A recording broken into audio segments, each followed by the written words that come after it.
अत्यंत निद्रा, ये सोने के सुख में नहीं जीवन बर्बाद करना चाहिए। एक नियत समय रखो सोने का, अभ्यास कर लोगे बिल्कुल बिना अलार्म बजे आपकी नींद खत्म हो जाएगी। अभ्यास बहुत बड़ी सामर्थ्य है, बहुत बड़ी।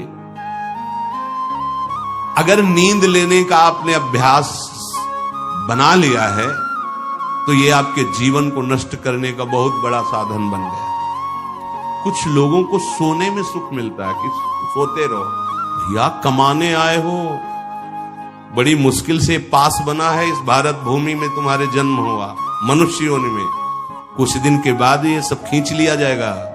सोने में समय क्यों बर्बाद कर रहे हो? कमाओ, सदाचरण करो, समाज को सुख पहुंचाओ, नाम जप करो, बड़े बुजुर्गों को सुख पहुंचाओ, किसी को दुख ना पहुंचाओ। ये कमाई कर लो।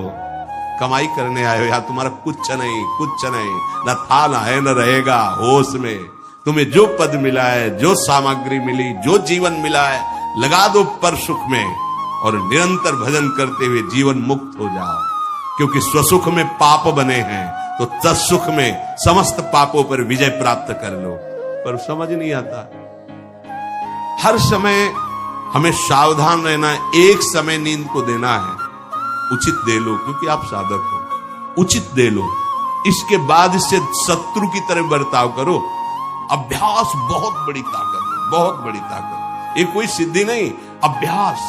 आपने यदि अभ्यास किया है, नींद का आदर किया है, तो आप ऐसे भी हैं। साधकों के सामने बताया था उन्होंने कि मुझे बस भोजन पवा दो तो मैं सो जाऊंगा, फिर भोजन पाऊंगा, फिर सो जाऊंगा। मेरा अभ्यास इतना दृढ़ है। धन्य है आपका जीवन जो ऐसा अभ्यास सिद्ध कर लिया है। अरे बर्बाद करने के लिए सोना थोड़ी है।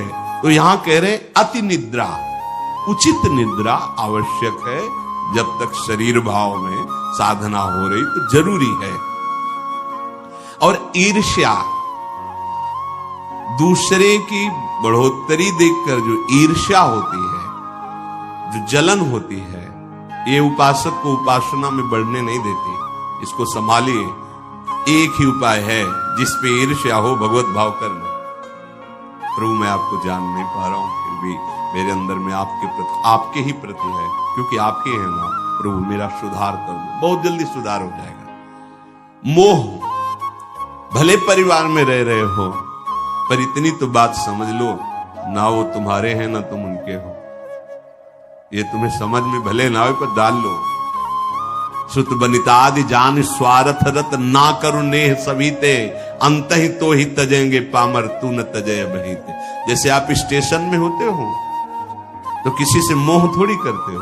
बैठे हैं सब आसपास, कोई चाय पी रहा है, कोई हंसी मजाक कर रहा है, बातें कर रहे हैं, सब मिलान हो रहा है। गाड़ी आई, किसी से कोई मतलब नहीं, अपनी गाड़ी में। ऐसे ही जैसे प्याऊ में हम खड़े हैं, भीड़ है, पानी पिया, चल दिया। ऐसे ही आपको समय मिला है 70 वर्ष, 80 वर्ष, 100 वर्ष, उन जनों के बीच में रहकर अपनी गाड़ी का इंतजार करो और भगवत प्राप्ति करके अपने परम धाम जाओ। तो अगर नहीं समझ पाए तो ये माया ऐसा लगती, मेरा पुत्र, मेरी पत्नी, मेरा परिवार, मैं, पूरा समय चला जाता है। फिर जिनको तुमने मैं करके, अब वो अंतिम समय दिखाई देता है। कोई अपना है, कोई अपना। अभी मतलब आप तो अपने ही घेरे में हैं, जैसे अपने लोग भ्रमण किए तो देखा है। रो रहे हैं, उनके परिवार वाले उनसे बात भी नहीं करते। अवस्था ऐसी है कि डंडा के सहारे 2-4 कदम चल सकते हैं। वस्त्र मल से कौन साफ करे उनका। ऐसी, ये नहीं कि वो किसी एक की बात हो, ये स्वार्थी संसार कोई किसी का नहीं। तो हम ये नहीं कहते कि भाग जाओ, हम ये कहते उन्हीं के बीच में रहकर उनके हृदय में विराजमान प्रभु से अनुराग करो, ना कि देह से। देह एक सीमित समय वाला है, तुम्हारा भी और उनका भी छूटेगा। भगवत भाव करके खूब प्रेम करो, खूब सेवा सबकी करो। भगवत भाव विहीन आसक्ति तुम्हारे पतन का कारण बन जाएगी, जिसे मोह कहते हैं। मोह सकल व्याधिन कर मूला, ये मूल है, ये बहुत दुख देने वाला है। तृष्णा, भोगे हुए भोग को बार बार भोगने की इच्छा का नाम तृष्णा। ये डाइन है, इसे शास्त्रों में कहा गया है, ये डाइन है, कभी आघाती नहीं है। ये तृष्णा रूपी डाइन सबके हृदय में बैठी है। हर भोग को बहुत बार भोगा फिर भी भोगने की चाह, इसी का नाम तृष्णा है। और कायरता, जो नहीं होना चाहिए उसमें बहुत उत्साहित है, जो करना चाहिए, जो होना चाहिए उसमें, उसे कायरता कहते हैं। ये कायरता साधक में अगर है तो परमार्थ विहीन कर देगी। दूसरों के गुणों में दोष देखना और निंदा करना, द्वादशैते महादोषा, ये महान दोष है। धृतराष्ट्र जी से कह रहे सनत सुजात जी, इन्हीं दोषों के कारण हृदय में बैठे हुए भगवान का साक्षात्कार नहीं होता। ये प्राणों का नाश करने वाले, ये प्रज्ञा का नाश करने वाले, ज्ञान नेत्रों को ये ढक देने वाले दोष हैं।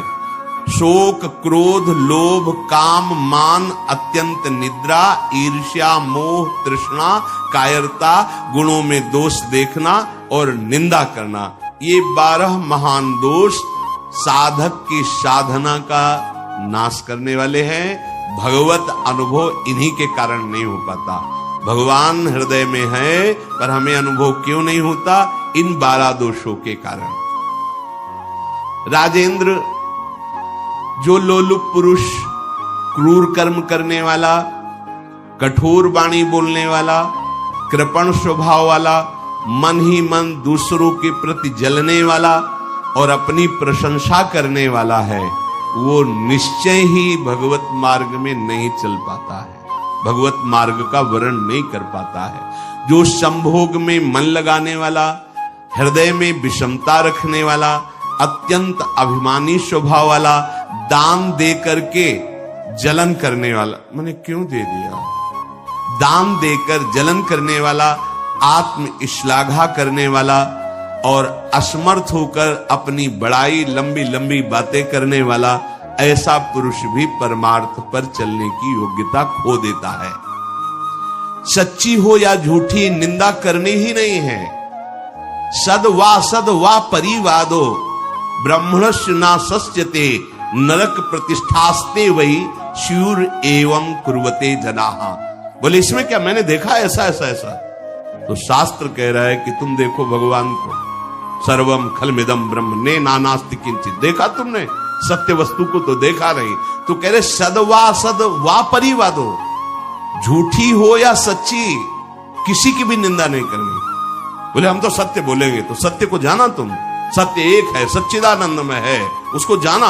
अगर उसको नहीं जाना तो तुम झूठे तो हो ही, तुम्हारी हर बात झूठी है। बोले नहीं, हम सत्य बोलते हैं, हमने जो देखा। तुम क्या देखा? जो देखना चाहिए वो देख पाए, जो नहीं देखना चाहिए वो देख पाए, तो तुम तो झूठा देख रहे हो, झूठा बोल रहे हो। सद वा परिवादो, बात सच्ची हो या झूठी, यदि वो किसी की निंदा है तो नहीं करना है। अगर करते हो तो नरक प्रतिष्ठास्ते वही शूर एवं कुर्वते जनाहा, निश्चित उसे नरक की प्राप्ति होती। ये सनत सुजात जी महापुरुष बोल रहे हैं।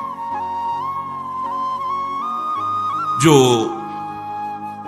बहुत बकवाद करने वाला है, दूसरों के दोषों का वर्णन करने वाला है और धन का दुरुपयोग करने वाला है, प्राणियों को कष्ट पहुंचाने वाला है, ऐसे आचरण वालों को देख करके प्रणाम मन से करके दूरी बनाओ।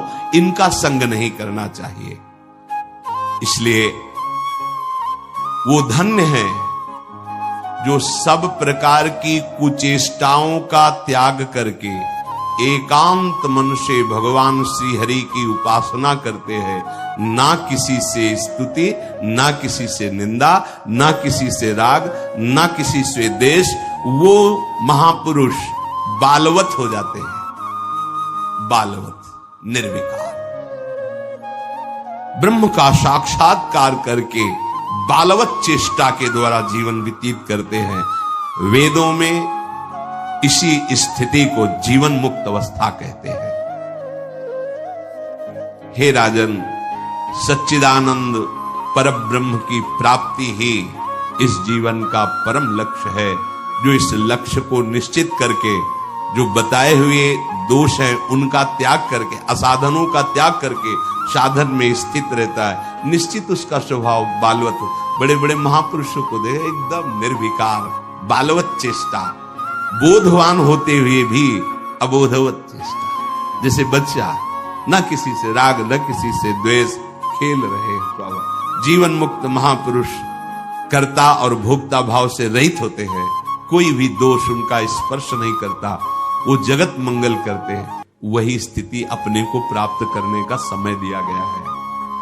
दृढ़ स्थिति प्रभाव नहीं, बहुत कृपा से ऐसी ऊंचाई पर आ गए जहां इन द्वंद्वों का प्रवेश नहीं, तो आप फिसलना नहीं, अब चूक नहीं, हर समय सावधान, सेवा सुमिरन सावधान, हर समय सावधान। एक सेकंड के लिए भी किसी इंद्रिय को छूट नहीं, धोखा पैदा कर देगी, भ्रम पैदा कर देगी, फिर पश्चाताप होगा। लोक चतुर्दश बहुविधि भटक्यो, स्वार्थ लगी मैं हरि बिसरायो। 14 भुवनों में स्मृति जागृत है, जो भगवत साक्षात्कार करने की स्थिति है, उसमें ऐसी स्मृति सब दिखे। जैसे काकभूषण जी कह, मुझे सब कल्पों का याद है। जिस समय अंतिम समय होता है जीव का, या जिस समय गर्भ में होता है, दोनों स्थिति, गर्भ में उसे बहुत जन्मों की याद आती है, तो वो व्याकुल हो जाता है। ऐसे ऐसे कर्म, उनके परिणाम से इस गर्भ में एक बार प्रभु, एक बार मुझे निकाल दो, मैं जाकर के मानव देह में ऐसे सत्कर्म करूंगा, ऐसा भजन करूंगा कि दोबारा मां के गर्भ में ना हो। जब अंतिम समय होता है तो जितने इस जन्म में दुष्कर्म या सत्कर्म के सब सामने घेर लेते हैं। बहुत जन्मों के कर्म संस्कार छा जाते हैं, और जो उसको योनि मिलनी होती है वही चित्त अटक जाता है। आगे बहुत सावधान, बहुत सावधान। कह रहे हरिराम व्यास जी, 14 लोकों में घूम कर, मेरी स्मृति इस समय जागृत, 14 लोकों में घूमा हूं, हर जगह सुख भोग की लालसा में हरि का विस्मरण ही होता रहा। हरि का स्मरण कब होता है अखंड? जब लौकिक सुखों की, भोगों की चाह खत्म हो जाती है। होगी कैसे? भगवान नाम जप से। हरि का विस्मरण कब होता है? जब किसी भी भोग में महत्व करके भोग रहे होगे, उस समय हरि, और अगर हरि स्मरण है तो उसमें सुख नहीं मिल सकता, क्योंकि सत्य प्रकाश तुम्हारे साथ है। इसीलिए बड़े भाग्यशाली जन हैं जो रात दिन नाम का पहरा बैठा लिए, रात दिन उठे बैठे चले फिरे खाए पिए सब क्रियाएं हो रही, तो भगवत स्मरण पर बड़े महत भाग्यशाली। ये जो लोग कहते हैं ना, नाम में रुचि नहीं हो रही, नाम चल नहीं रहा, भाई सिद्ध तो नहीं हो गए ना। रुचि तो भोगों में है, अब नाम अरुचि पैदा करेगा भोगों में, फिर नाम में जब रुचि आएगी तो नामी का रूप झलकेगा। धैर्य पूर्वक जपिए। 14 भुवनों में घूम आया, इसी स्वार्थ ने सुख भोग की लालसा ने हरि विस्मरण कराया, हरि बिसरायो। करोड़ों ऐसे अपराध किए जन्म जन्मांतरों में, जिन्हें ब्रह्म हत्या कहते हैं। पंच महापाप कहे गए हैं। कैसी बुद्धि मलिन हो गई।